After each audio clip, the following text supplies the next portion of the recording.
Dear students, let me explain you about post-transcriptional modification of the mRNA, specifically splicing in this class. So in my previous class, I explained you about the capping and polyadenylation in my previous video. So we shall discuss about the last post-transcriptional modification splicing in this class. So as I explained, what is the meaning of post-transcriptional modifications? Post-transcriptional modification of mRNA in the sense, generally the RNA is synthesized as a big imprecise RNA that we call it as primary transcript or nascent RNA or pre-mRNA. Like this we call with different names. But why? Why do we call like this? I'll tell you, the answer is on the screen. In case of the nascent mRNA, it has two types of regions. One we call it as exon, the other one is called as intron. Exon means it always codes for some amino acids. When it is translated by the ribosomes, it codes for some amino acids.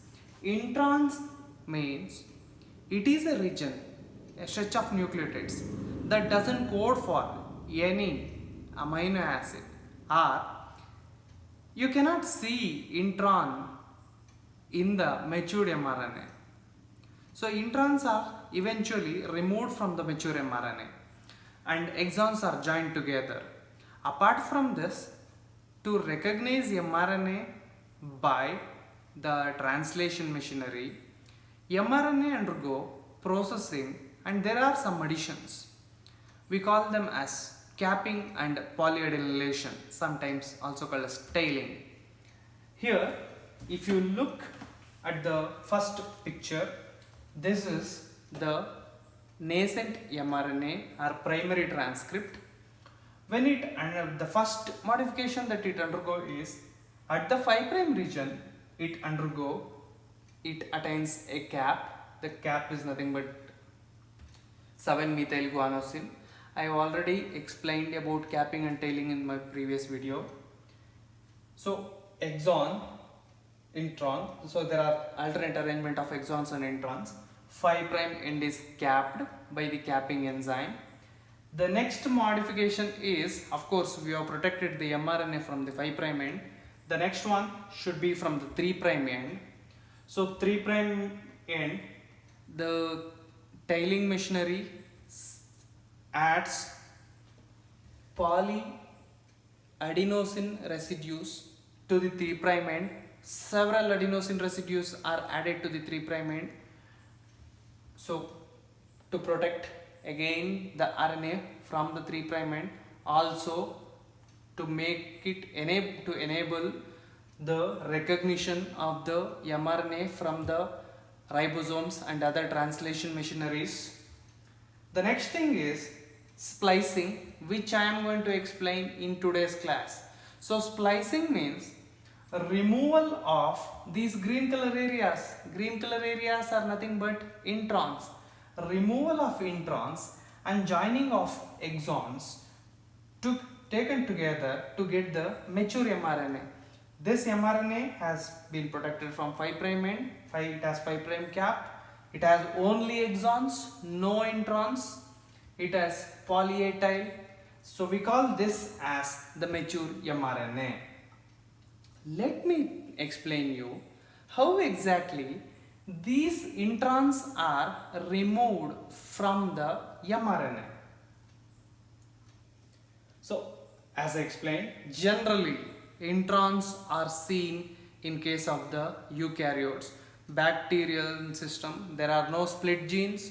They are present in the case of the bacteria, they are present in the form of the operons, one after the other, and the genes have no non-coding sequences. but this kind of non-coding sequences are seen generally only in eukaryotes. And you should have some idea about the length of the introns.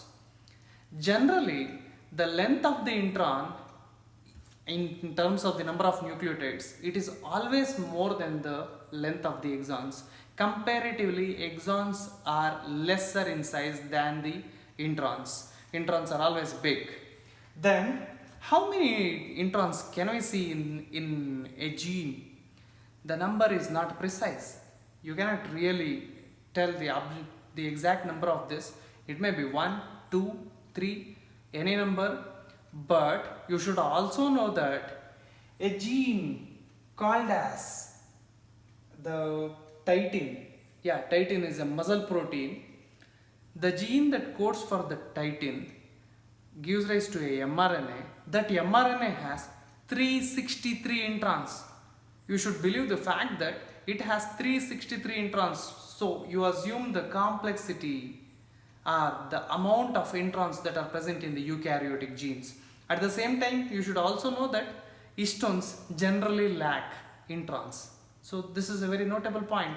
Histones generally lack introns, but one of the biggest gene, it is called as the titin gene, has the 363 introns. So let's move to some of the basics that you should know to understand the splicing mechanism. So the title of the slide says SNRNPs. SNRNP means small nuclear ribonucleoproteins, SNRNPs.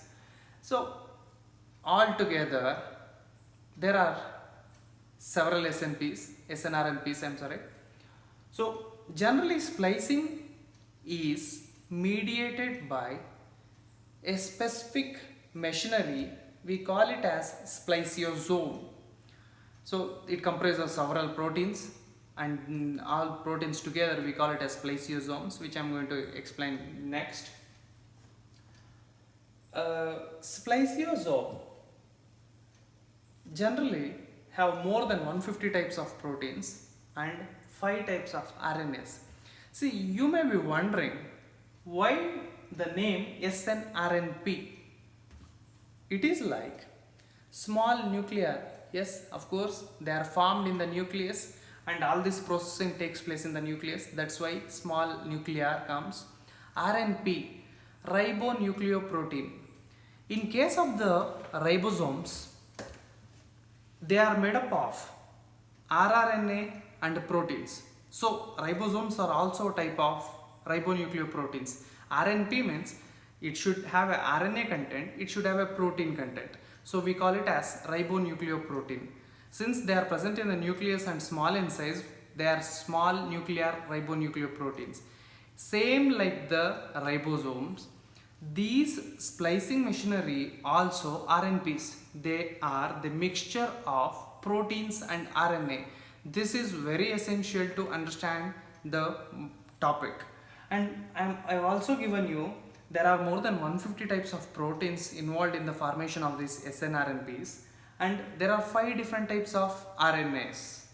So the 5 different types of RNAs are named as U1, U2, U4, U5 and U6. The length of the RNA could be different.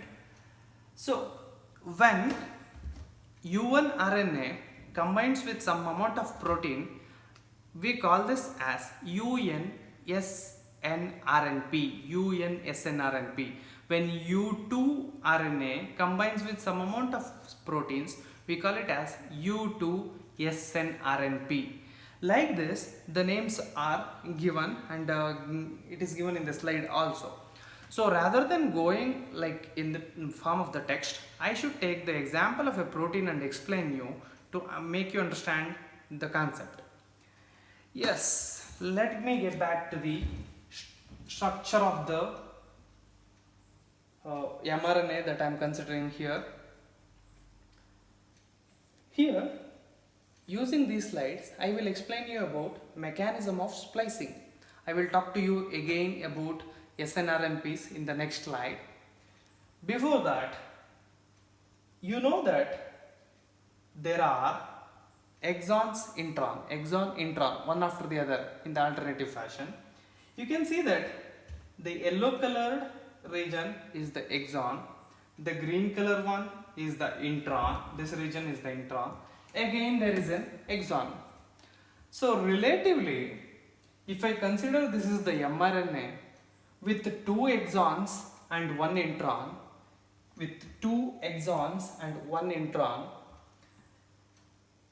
this is the 5' end of the intron, this is the 3' end of the intron. The exon that is present towards the 5' end is called as the 5' exon. The exon that is present towards the 3' end is considered as 3' exon, and in between you have the intron. I have elaborated the intron to explain you the mechanism.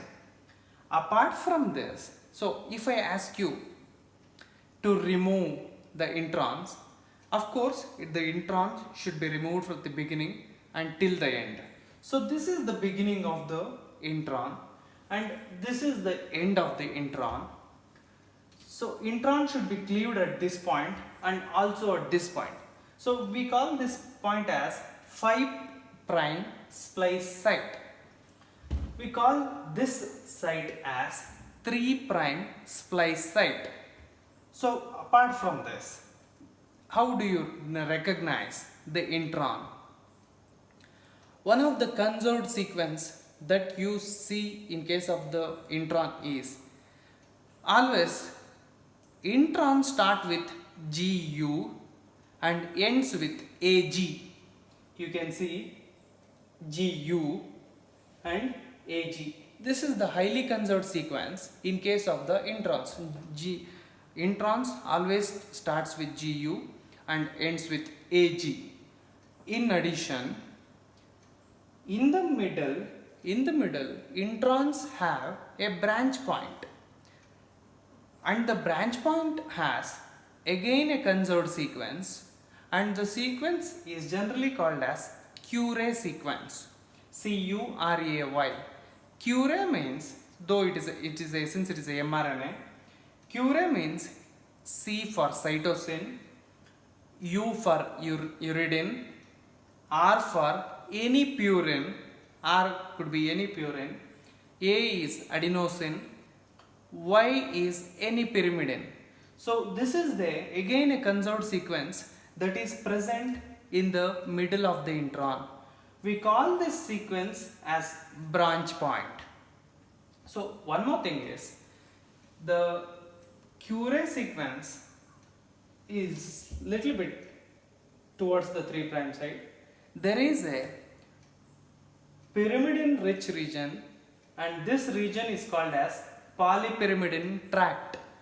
This region. So why I explained you the structural features of introns? Because it is essential. These are the sequences that are recognized by the splicing machinery, that is nothing but SNRNPs are going to recognize these sequences.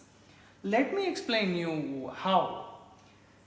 After getting to know this structure of the introns and exon, let's move on to the below picture where there is a protein interacting with the starting sequence of the intron. As I said, GU is conserved and there are some nucleotide sequences, again they are also conserved sequences.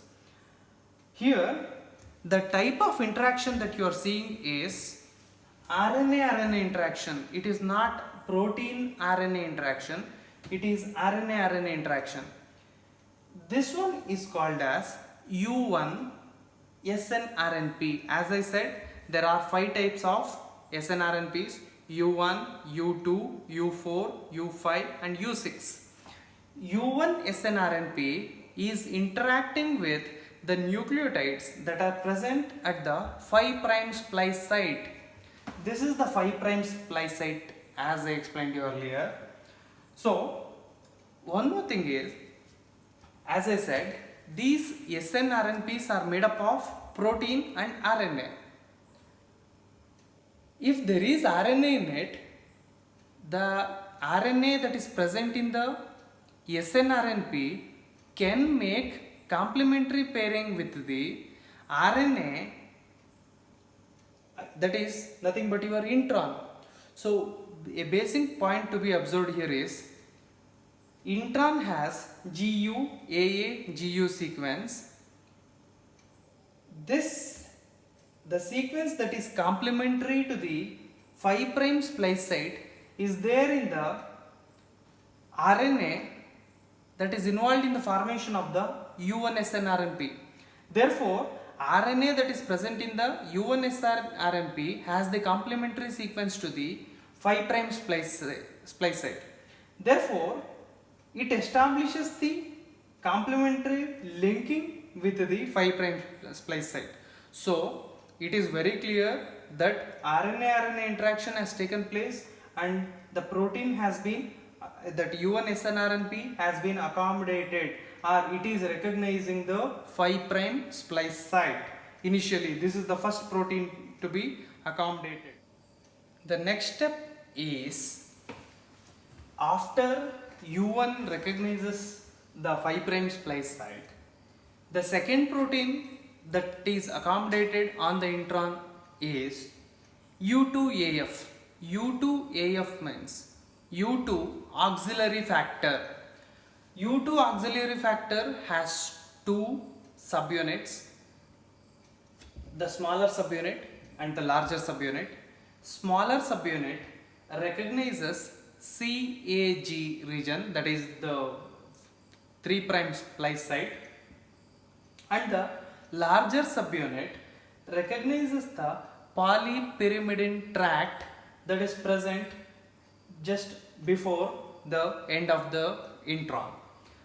So once after the recognition of U2AF, this complex facilitates the BBP protein to the Cure sequence. So next protein that comes to the picture is BBP.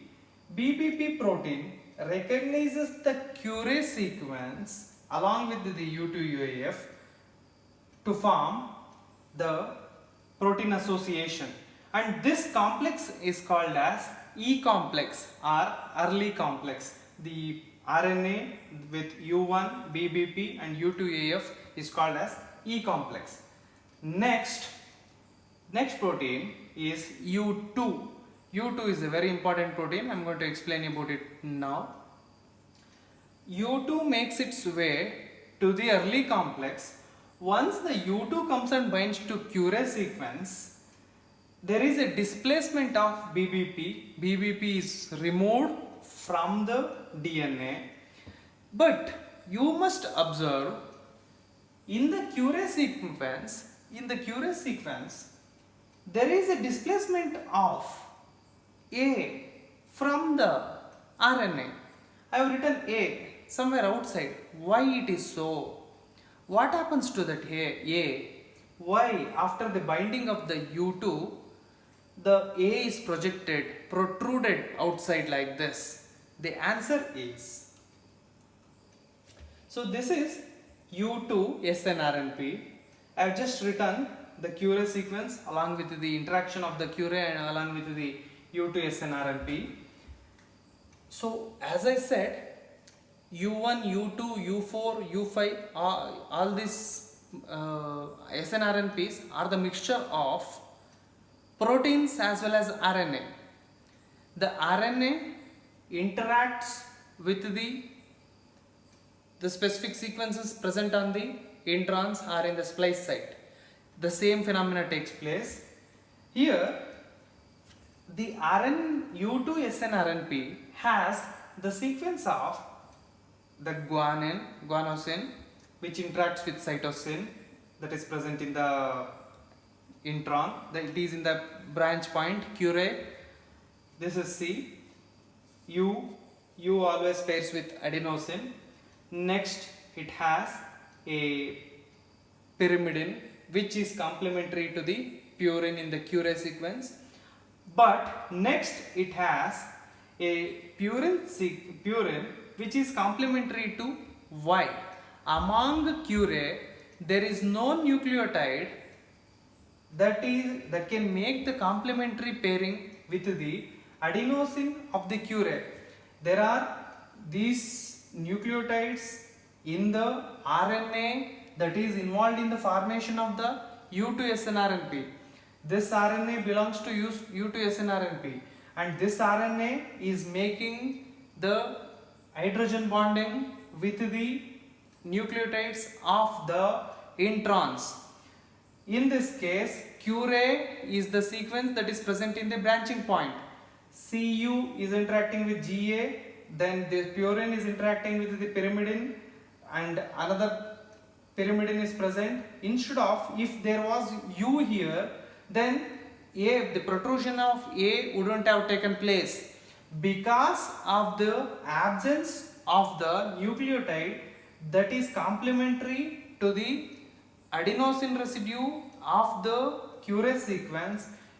This A protrude out of the RNA. This is what it has been indicated like this in the picture. So Curie A is protruded out.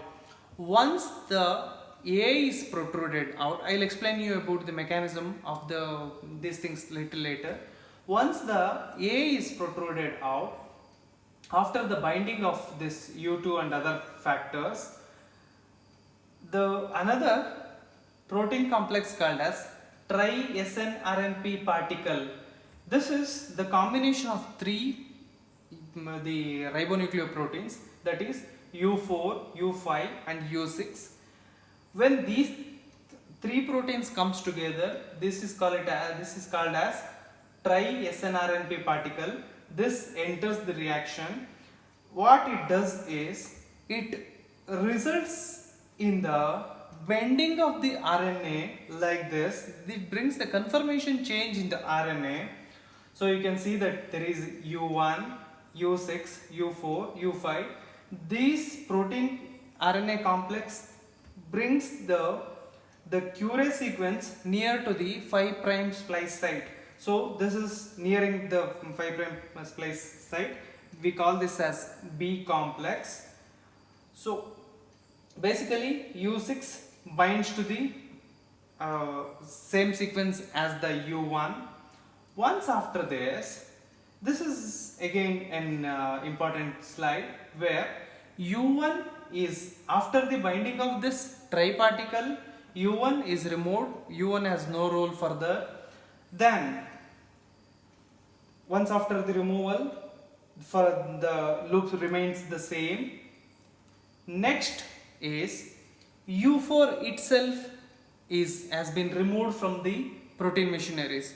When the U4 has been removed, these subunits or these proteins undergo conformation change in such a way that they form the active site. When they form the active site, there is a cleavage of the phosphodiester bond between exon 1 and intron 1. So it is formed like this. This is from the exon 1, but exon 2 is still present with the intron 1. Because of the catalytic activity of these proteins, there is a cleavage of the exon 1, but the intron 1 is present along with the exon 2. In the next step,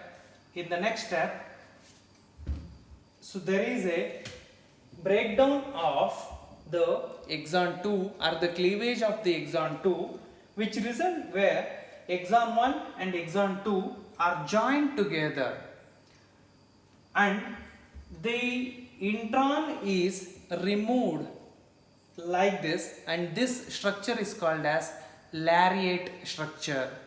Intron is always removed as the lariat structure. Yes, maybe you may have some doubts. How exactly these reactions are taking place? You should, to answer your questions, I have answer for your questions in the next slide. Here, this slide explains you the biochemistry behind the splicing. Yes, there is this portion is from the exon 1, this is from the intron 1, this is from exon 2. So, whenever there is a binding of the U2 protein or U2 snRNP, A protrudes out. When the adenosine residue protrudes out, in the Curie sequence, 3' hydroxyl group is involved in the formation of the phosphodiester bond. The 2' hydroxyl group has nothing to do with it. The 2' hydroxyl group is free. Therefore, the 2' hydroxyl group attacks. When it comes out of the RNA, the 2' hydroxyl group attack the first phosphodiester bond that is present between the intron 1 and exon 1. You can see that, as I said, GU are the first nucleotides. You can see G and U. This P indicates it is a phosphodiester bond. So 2' hydroxyl group, it is making a nucleophilic attack on the phosphodiester bond that is present in the intron 1. So when it attacks, basically it is cleaving the phosphodiester bond, and the phosphodiester bond has been established between 5' to 2' end. So since there is a 2' hydroxyl group, 2' hydroxyl group is attacking the 5' end. So phosphodiester bond is formed between 5' to 2'. This is through trans-esterification reaction. We call this as trans-esterification reaction. Then once after this, so all these things are taking place in the active site of the enzyme. Since the phosphodiester bond has been cleaved between these two nucleotides, 3' hydroxyl group is again free in the exon 1. The 3' hydroxyl group of the exon attacks the last phosphodiester bond of the intron. So therefore, again there is a esterification reaction where the 3' hydroxyl group attacks the phosphodiester linkage in such a way that it breaks the phosphodiester linkage that is present between the intron 1 and exon 2. Therefore, which results in the release of the intron in the form of the lariat. At the same time, since 3' hydroxyl group attacked the phosphodiester linkage between the intron 2 and intron 1 and exon 2, exon 1 and exon 2 forms the phosphodiester linkage, which results in the formation of the mature mRNA with the subsequent release of the RNA, that is with the subsequent release of the intron in the form of the lariat structure. So this is how splicing machineries works and cleaves the RNA, and maybe they remove the introns and join exons to form the mature mRNA.